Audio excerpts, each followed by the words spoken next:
दोस्तों, ये बात सही है कि माननीय सुप्रीम कोर्ट के आदेश पर मुझे चुनाव प्रचार करने का मौका दिया है और ये हमारे कानून की, हमारे देश के कानून की ताकत है कि जहां दिल्ली के चीफ मिनिस्टर को एक मौका मिलता है चुनाव प्रचार करने का, वहीं उसी कानून के तहत मुझ जैसे आदमी से इंसान को, इसकी कोई हैसियत नहीं है, कोई औकात नहीं है, उसे भी चुनाव प्रचार करने के लिए मौका मिलता है। और ये ताकत जो संविधान की, जो बाबा भीमराव अम्बेडकर जी ने हमें दिया था, जिसके अधिकार से हम वोट देते हैं, चुनाव लड़ते हैं और इंसाफ के लिए, विकास के लिए तमाम ऐसे मुद्दे हैं जिससे हम बात करते हैं। लेकिन जैसे आपने अभी बताया 2020 का जिक्र आपने किया, तो उसमें मुझे बताने के लिए मेरे पास कुछ है भी नहीं, क्योंकि मैं पहले ही अरेस्ट हो चुका था और वैसे भी कोर्ट की बहुत सारी पाबंदियां हैं, तो उस पर नहीं जाऊंगा। मैं सिर्फ इतना कहूँगा कि जब मैं अरेस्ट हुआ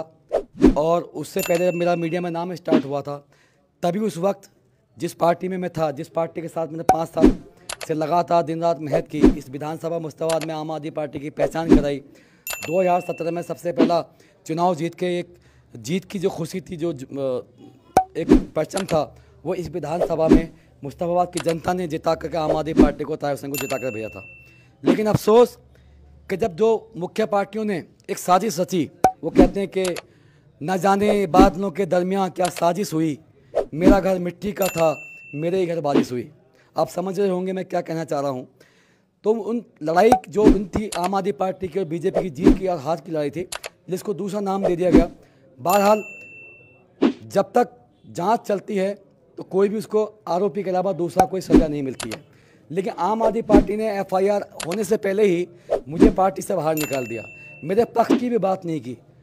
उधर जो और तमाम लोग थे, उन सबको लगता था आम आदमी पार्टी का नेता है, आम आदमी पार्टी का कार्यकर्ता है, आम आदमी पार्टी सरकार में है, आम आदमी पार्टी के पास बड़े बड़े वकील हैं, कानूनी लड़ाई लड़ लेंगे। लेकिन अफसोस कि लड़ाई लड़ना तो छोड़ो, मेरे तरफ देखना तो छोड़ो, मेरा नाम तक लेना छोड़ दिया।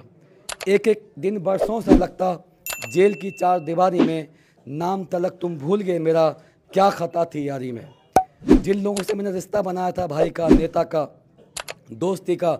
एक अन्ना आंदोलन के तहत जिस तरह से देश में माहौल पैदा हुआ था, करप्शन के खिलाफ पूरा हिंदुस्तान सड़कों पर आया था, रामलीला मैदान में लाखों लोगों की तादाद में वहाँ हुजूम इकट्ठा हुआ था। उस वक्त ना किसी का मजहब था, ना कोई जाति थी, ना कोई धर्म था, सिर्फ एक ही लड़ाई थी कि हिंदुस्तान को मजबूत करना है, करप्शन के खिलाफ मजबूत लड़ाई लड़के जो करप्शन में, सत्ता में जो लोग भ्रष्टाचारी लोग होते हैं, उनको उखाड़ के फेंकना है। और उसका फ़ायदा कहीं ना कहीं बीजेपी को हुआ। लेकिन जब आम आदमी पार्टी उस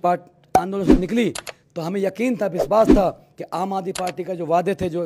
लोकपाल को लेकर मुद्दे बने थे, वो दिल्ली और दिल्ली के बाहर भी देश में आम आदमी पार्टी ईमानदारी के लिए, सच्चाई के लिए